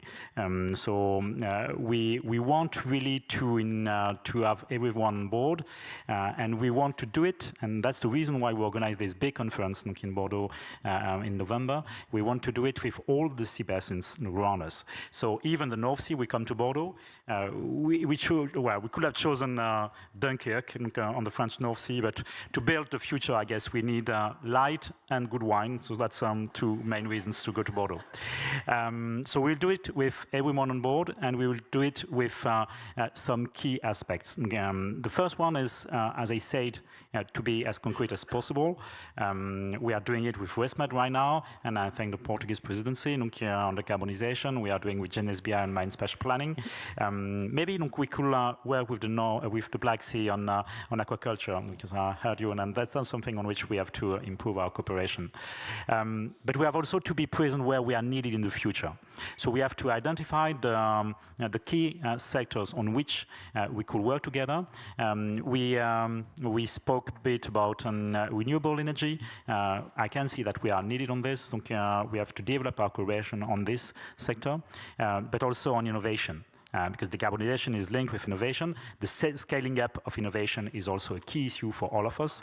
And I can see that we are really expected on that. So we have also to turn towards these emerging sectors on which we are expected. And when we say that, we speak about the cooperation between states, the cooperation between our policy, the cooperation between stakeholders, but we speak also about skills. Because new sectors mean new skills, transforming our training facilities, our academies here in Svendborg or elsewhere in Europe. So on this, it's also a core issue. I would like also to emphasize the need for knowledge. You said it, Charlina. Knowledge, knowledge, knowledge. Wherever I see, wherever I look for, I see that we are needing for new knowledge, new science, new data. And on this, we really have to be close together because we are facing, in fact, the same challenges, especially the loss of biodiversity, the climate change. And so we see that we need to improve our capacity of resilience and of facing with good knowledge of these challenges. And so, well, wherever you are, really the same challenge there. And last point, and I know that's not the easiest one, we need also clarification about funding. And so we need visibility for that, and to work closely with the Commission, of course, to bring, and I know that it will be the case after 2028, to bring all these programs on board with us to be orientated towards the priorities we will have set up to this bright and blue economy future, and to be able to go to the stakeholders, to the local authorities, to the companies, and to the startups and say, well, there are the tools on which you can base your initiatives, and we will be helpful to you, and we'll be next to you, we will accompany you, because we will have the good financial tools. So financing is also a key part of the success for the future.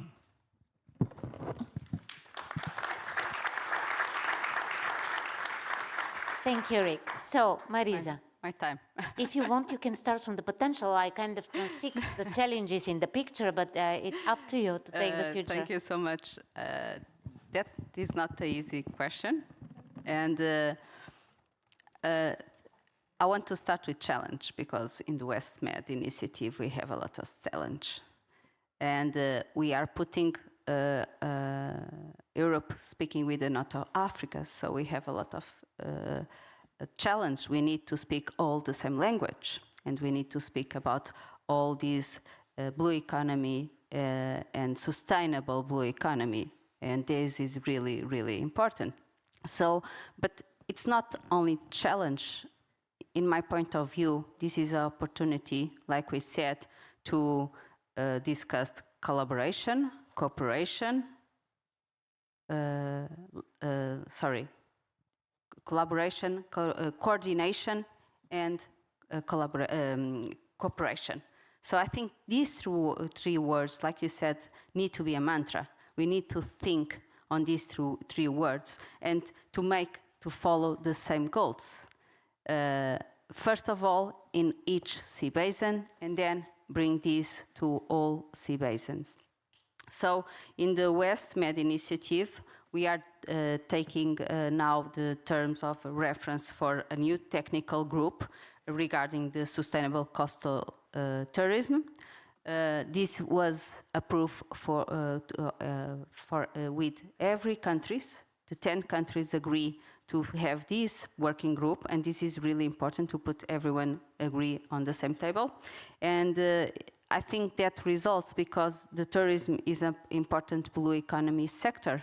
If we look to the numbers of the EU Blue Economy report, the blue economy generates more than 28 billion GVA in 2019 and 0.7 million jobs, and more of 80% of these jobs were in the Mediterranean.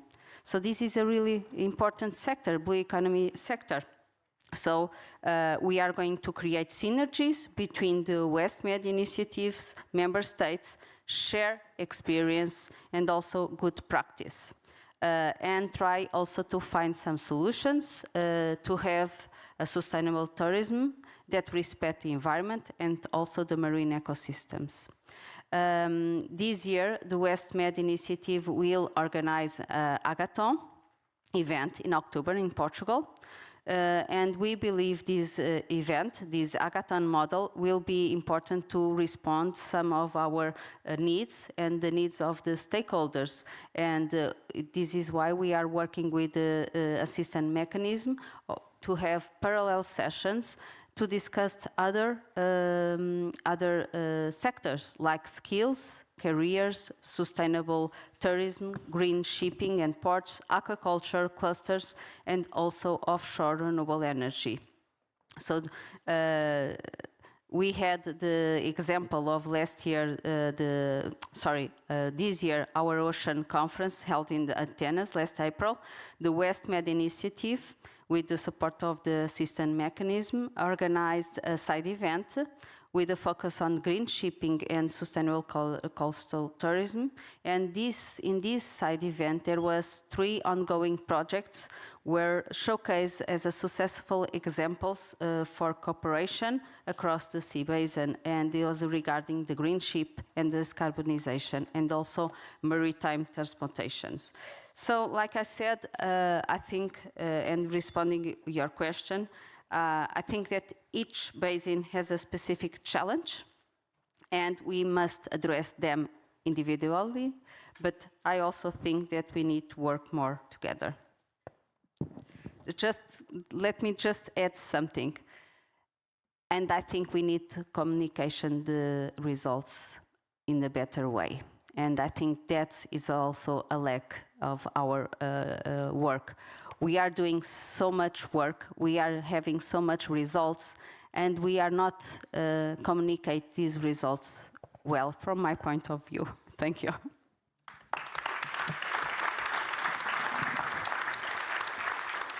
Thank you, Marisa. I don't know now, Andres or Grigor? Grigor.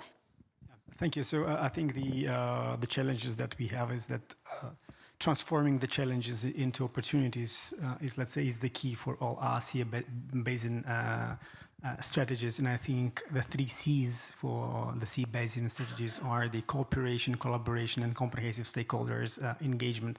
And I think we heard these words a lot of times today. So I think all of the participants at the panel mentioned, and they are open to more cooperation, more collaboration and engagement within sea basin strategies. And as a way forward, maybe there is space and room for launching of an informal cross-sea basin group to convene annually within the framework of the European Maritime Day, not just as panel speakers, but maybe more a technical, working decision-making group within all the sea basin strategies. That will, I hope it will enhance policy dialogue and will foster cooperation across the sea basin strategies. And it also will provide a valuable opportunity to align the funding mechanism, the pragmatic initiatives, and we can, of course, exchange, because we have interesting projects everywhere in all sea basin strategies, and we can learn from each other, adapt, and put it in action in other places, countries, activities. And maybe another tool or another mechanism would be the participation of the Black Sea region, potentially as observers, in other sea basin steering committees or group meetings. to enhance the collaboration maybe on some common projects, common initiatives, common activities that will bring together all the sea basin strategies. And of course, what is very important is the engagement with all the stakeholders. As you mentioned, of course, the private sector, non-government organization, local authorities is crucial for the success of our initiatives and activities that we are targeting. And of course, international cooperation is key because I see that oceans and seas are international. So, and it's not only about the, it's not country specific and it's not basin specific. So I think sooner or later we will have one sea basin that will come from the Black Sea going around Europe that will, let's say, end somewhere in the Baltic Sea, somewhere there. So it's going to be one big strategy that will bring all us together. So that would be some of the tools that we want to put in place to improve the cooperation and collaboration. Thank you.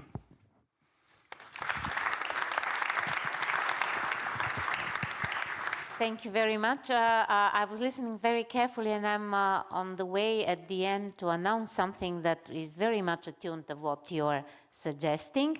But before that, we go to Andreas. Thank you. Just picking up on the last thing, I'm just remembering that some years ago we spoke about a blue belt. I don't know what happened to that, but maybe we should discuss that with the new commission. We would like to have a blue belt. So that's very much connecting the maritime domain of Europe. Anyway, looking at the challenges and in a sea basin view, I mean, we already can see that when you start to install wind power and all these things, there's a lot of blue economy that's getting generated. We've seen that in Denmark. It's a fantastic driver for blue economy, works, businesses, all kind of things. But we already now also see a lot of challenges. If I should start with just one, I think they're all equally important. But skills, everybody talks about skills. And I have this fear that we are not realizing how big a change we are looking into. The maritime domain, and in particular shipping, have had two technology jumps in the history. One was going from wind power to engine power, and the other was containerization. These two jumps completely changed the way shipping is operating, completely. And I would claim that if you combine the green transition with digital technology, then we're facing a jump. It is a big, big game changer. We already see some of it now, remote control vessels. And then thinking about skills, we have no training program for operators of remote controlled vessels.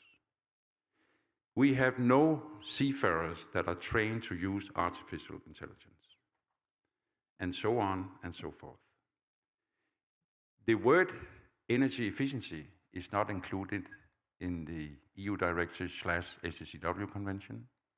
Neither is resilient operation. So and these are all the things that we have to address. So my point is we should be very careful not to sort of continue to lag behind when we're talking about skills. By sort of, okay, now we need to train everybody for methanol, and then a year from now we need to train everybody for ammonia, and so on. But we have to sit down and have a strategic approach and say, what is it that we need? And I just mentioned one other example that we have been discussing again and again with the industry, is that if you look at the people you take on board a ship that installs wind turbines on the ocean bed, we have no training for these people.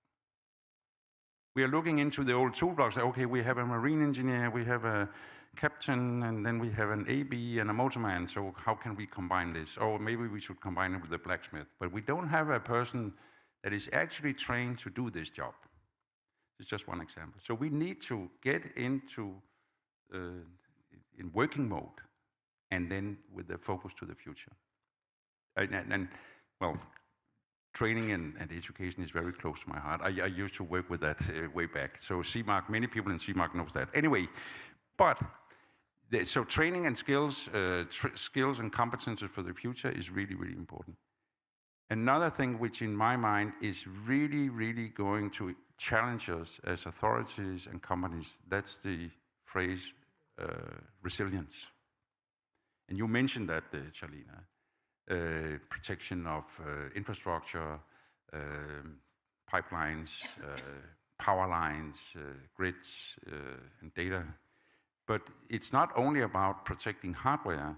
If you look again in a sea-based thinking, we have already seen now that that spoofing that is sort of disturbing the GPS signal so that your position is wrong, that's a common thing now. The airline industry experience that. They use inertial navigation, so when they go from Europe to Asia, because GPS is out of order. But we see that also we can compensate right now with the differential GPS. But if differential GPS is jammed, we have no backup. This is one example. So resilient PNC, that's positioning, navigation, and timing, is something that we also need to work together. So my point is that we also need to have a very sort of thorough, analytic, and strategic approach to ensure that the maritime domain, with all these new kind of activities that we're going to establish in the seabed, is going to be resilient.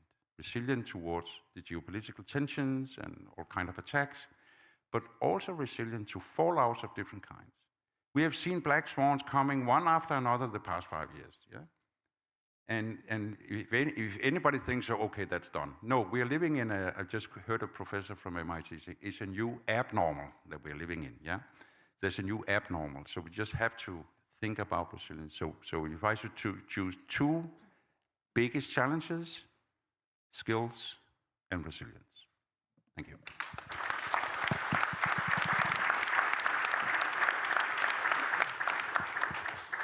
Thank you very much. Being strategic, analyzing from upfront so that we are prepared when it comes, being anticipatory.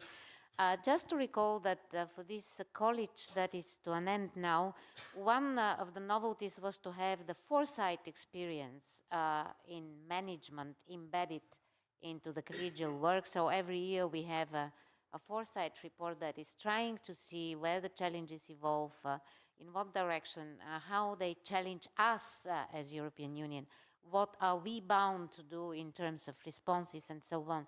So the world that we are living is becoming more and more complicated, and that brings us, new impetus of creativity of how to describe it. The new abnormal, the new normal. So it only tells us how complex the world is and how difficult the world will be for these ones that are normally occupying this room, the future generation. We have a couple of minutes for questions from the floor. I had the choice to potentially give the floor for a short statement at the end. We might manage, but I really probably will opt out for the audience to ask questions, to guide us what to do next, how the European Union can help these processes, how we can really make a sea-based strategy approach working, pragmatic, to the taste of all of you. So anyone that would like to ask a question to our distinguished panel, also to me, it's freedom in the first instance. Anyone that would like to ask a question, please. Yes, please present yourself. I don't know about, yes, and then we have two questions, but we need a mic, so who is going to help us? Probably you can try and speak up, huh? Try. Though for the online listeners, it will be more difficult. Thank you. Thank you. My name is Floris. I work for a Dutch private foundation. The main question that I have, and thanks for the initiatives, is are we doing enough?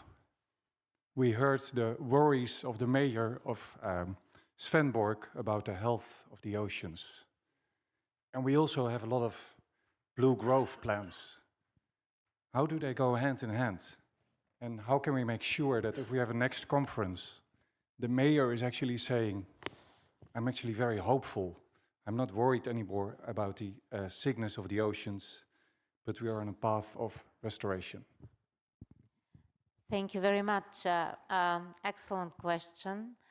We are asking this question, as citizens, as part of the administration, as, teaching our new generation.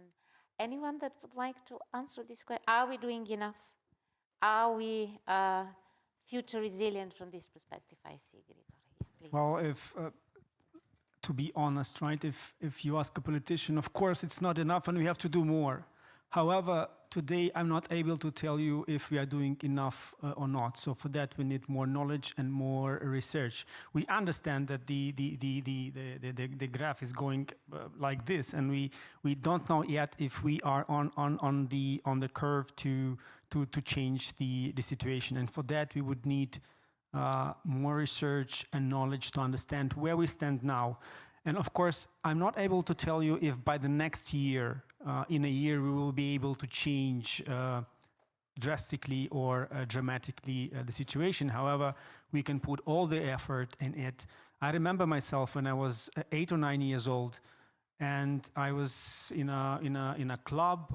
It was a environmental science club, and the television came. I'm coming from a small town in Moldova, and the television came, and we were put like at stand, and we've been asked, how much time do you think it will take to because it was in 86, 87, it was the first time when in Soviet Union they were starting asking questions about environmental things, about climate change, and we've been asked, how long do you think it will take us to change the pattern, to change the policy?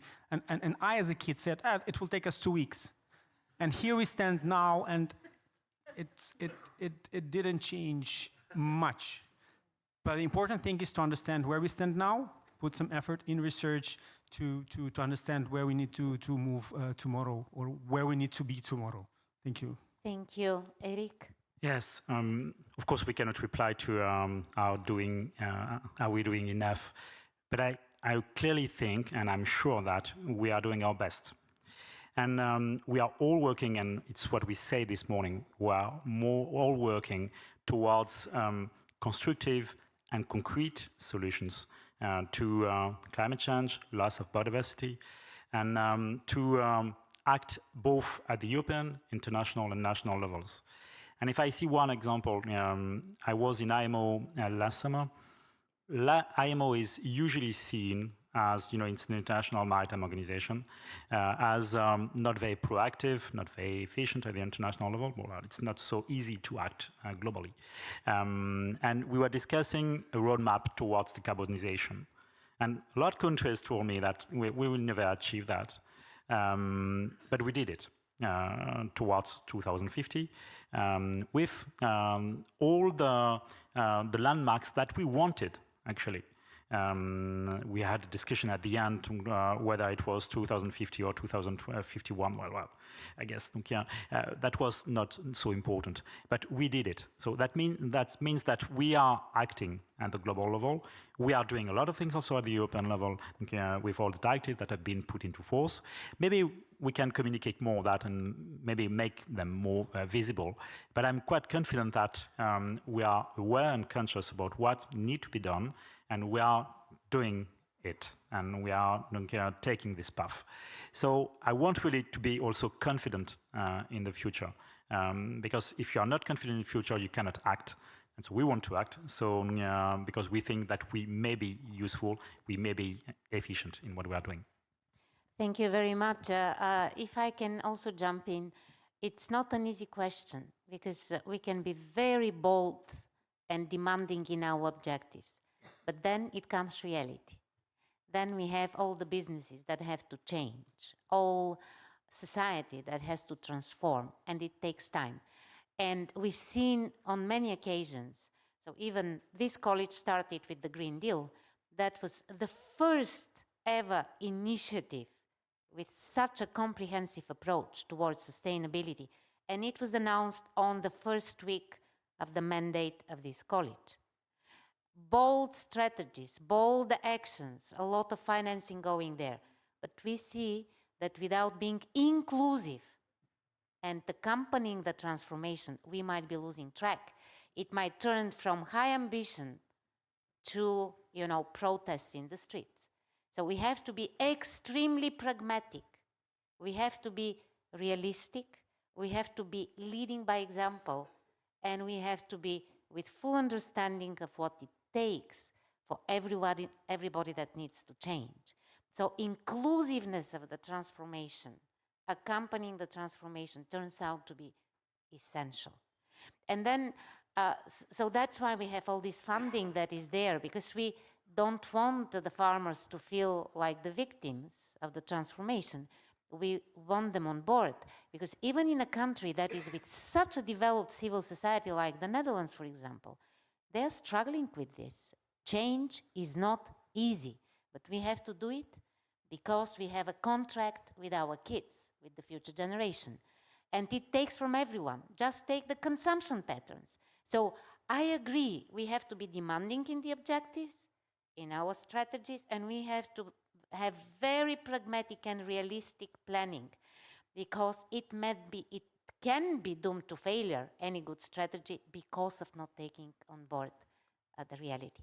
And the second point that I would like to make is about the international dimension. Europe can do a lot, but at the moment Europe is generating very little part of the CO2 emissions that are bringing all this change that goes down to tipping points, cascading to events that we have not expected in the past. And what we are doing now, and I will make a publicity of the next UN Ocean Conference that will happen in Nice, in France. I'm really happy that our French partners are willing to make quite a nice European swirl around of this event. And for this one, we are trying to give very important milestones of evolution, or I don't dare saying revolution internationally. One of the deliverables that we want to make, and we are working extremely hard, is to ratify the High Seas Treaty. Because what are we doing there? So we have a treaty, signatures enough, but it is not in force. So we are on the good track, and we are all here to watch out that all the member states are going to have their ratification processes done, so that we can deliver the 60 ratification instruments that are necessary to have the entry into force as of 1st of January 2025. Concrete as it can be. We are also trying knowledge, research, knowing more, filling the knowledge gaps. Absolutely essential. But we need to marry the science interface with the interface of the policymakers. Otherwise, we cannot responsibilize them to the discoveries and knowledge that the science generates. So that's why we are, France and the European Union in general, we are trying to create intergovernmental panel, the same one as for climate change. Everybody knows about IPCC. We are trying to put together the science for ocean and the decision-making for ocean in one constellation, so that we can have this same process for climate change for the ocean. And we call it IPOS, Intergovernmental Panel for Ocean Sustainability. Whether we are going to manage it, we hope so. So this is the way we will. This is the way we're going step by step with concrete international efforts, because only Europe can do a lot, and we are leading by example, but we can't do it all. So we have one more question. Please take the floor. Yeah, good morning. My name is Gunnar, and I'm from an SME called C-Topic, a French-German one, and I feel as a European citizen. So I would like to pick up some keywords which were dropped in the panel discussion. So one was world becomes complicated and complex, and I think it's just we get more aware of complexity, but the nature and the world we are living in is as complex as it has been in Stone Ages. And but the other issue is being complicated. And seeing from, and then I come to my question, seeing from an SME perspective, these are rules and overhead. And programs are more and more targeted than have been before. That means that if you have smart ideas which could become innovative, you cannot get funds for it because you always have to be compliant to the objectives of the call. That's the wording. Because only things are funded which have been pre-thought and pre-programmed by Europe or some panels. And if you in between, then it does not work. The other point is, and this is really my question, which is complicated, are constraints and rules. And Europe and the participation of SMEs is more and more totally controlled. And it is not that SME people are, they are mistrust actually, that they try to cheat, but maybe they're erroneous with application of these rules. This is a little bit different. And my question is how, and that's the challenge, how could you reduce the administrative overhead which is increasing since the last decades in Europe, so that Europe and the participation of small private enterprise and people becomes more sexy? Thank you. Thank you very much. I think it's more question to Europe, but if someone wants to take the floor, only really seconds, if you want, because I'm watching the clock. So I can tell you that we are really trying to reduce the administrative burden. It can be at various levels. It can be at EU level, it can be at national level. I used to work for the structural funds, the big funds that are allocating money to infrastructure projects down to SMEs. And to be honest, many of the gold plating of the rules comes also at lower level than EU. And I would tell you what is the biggest issue here, to balance between accountability, because this is public funding. We should not forget that, because you as European citizen will be also demanding to know how this money is spent. Without the reporting, you would not be able to say that.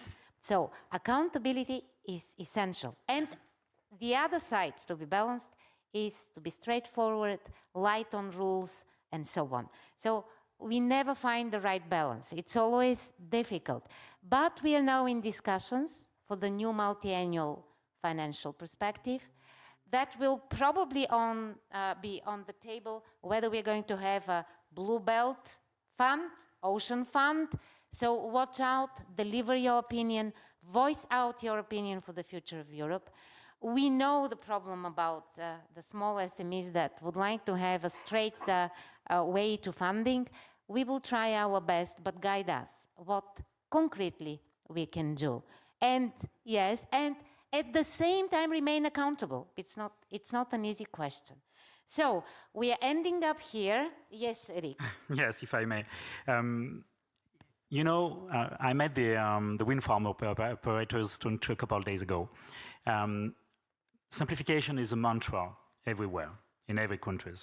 But when you speak with operators, what do they want? Of course, the wind farm operators, they want blue economy and developing of their activities to be eased, to be simpler. But others, and we as citizens, we want also ocean to be protected. We want also other activities to be protected, like fisheries at sea. So rules are there also to integrate complex issues. And the fact that we want protection, we want development, we want also social and employment activity. So all this together, we mean also, of course, we can simplify some rules, but we need also to integrate all these aspects, and so we need a framework for that. And if I may, to conclude on this, and on a very optimistic issue, I met you spoke about the champions, the blue economy champions, a bit earlier. I met the French 6 projects yesterday, and what I think very interesting is that some of them actually are working on marine spatial planning, on the way how to coordinate and more cooperate, but they are preparing the future for our activities on drones, on emerging activities, on sovereignty in the field of aquaculture. And all these projects are very, very interesting. And what I can see is that innovation is thrilling everywhere. So we have to be in capacity to accompany, to help them as state, as Europe. And I'm sure that with Shalina, with all my colleagues, it's one of our main tasks today. But they are there. So the solutions for tomorrow are prepared today. And when I meet all these startups, all these persons working on the solutions, I'm very proud of what we are doing now in Europe. Thank you very much. And I promise that I come with an announcement. And it very much attunes with something that was said by the panel, wish to have more formalized discussion about sea basin strategies, about all of them at the same time, to have this type of cross-pollination, learning process between them, because many of the projects and challenges can be common. So that's why we suggest to have a formal discussion. So formal, informal, where is the limit? But to have every time when we have European Maritime Day, a specific directors general level discussion on sea basin strategy. So that will start, that is starting today, and it will continue as a tradition first time in Cork. So that is our announcement. I think that it will be impossible in minus time to try and summarize everything. We said the 3 Cs. I will add another 4th C, communication. There is a lot of energy behind, a lot of things to consider. We have to be also extremely strategic, future-oriented, because when the challenge comes to fruition, it's too late. And we start from our academies, where we are sitting today. Thank you very much for being active in listening and participating. Big applause to our panelists.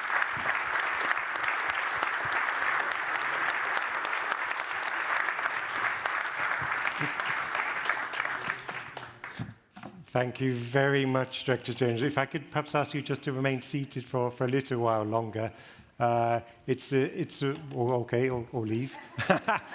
You see the difficulties one has in trying to manage directors general. Yeah. But I just want to make. Thank you, Charlene. At least I have some influence here.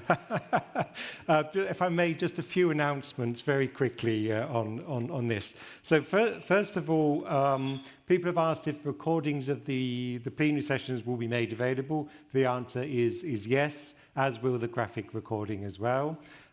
Just like to announce that by good coincidence, purely coincidental, our Blue Economy report is published today, and it's also on a very fancy USB stick as well. I think it's first come, first served. It's our EU booth on the ground floor. So don't leave now, but if you want to get a copy of this, then please please go and help yourself. A fascinating read, as always, a good overview of the progress made on the blue economy in the last year. There's also a slight change to the program. Unfortunately, the program for the Outer Regions workshop has to be cancelled, but instead, showing our resilience, we have another workshop on port development for sustainable blue economy. This will give the examples of the ports of Hamburg and the ports of Venice. This will be at 3 o'clock today in room 309. So if you don't have a workshop yet to go to, or you are planning to go to the Outer Regions one, then please do so. And you've probably seen that all the workshops are on all 3 floors. I echo the compliments from the Director General from Denmark. We've really taken over this whole building, and CMAD have been such fantastic hosts and allowing us to take over their building for us as well. There's a photo exhibition as well, which was going to be on the roof, but the inclement weather yesterday made us move it to the ground floor. So go and see that as well. Don't forget also there is an evening cocktail this evening at 7 p.m. to which you are all warmly welcomed. This will be at the Rundebulhallen if I say this correctly, to my Danish colleagues. Again, apologies for the pronunciation. And also, when you do go to the cocktail and enjoy and imbibe and enjoy the food and the discussion, please make sure you remember to take your badge back with you and to bring it with you tomorrow so you can get back into the building itself. Then we can now show the graphic recording that was done for this plenary session. So, voila.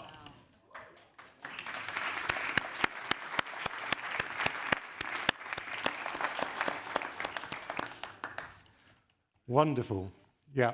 So as I said, this will be made available online, but it's a lovely picture to have, and for your social media as well to post on X or whatever social media you use as well. So with that, my many thanks to Charlene. Excuse from the table now? Of course. Thank you so much to our speakers. It really was a fascinating discussion. So many thanks. And now I think it's time for coffee, lunch, networking. So many thanks again. Goodbye.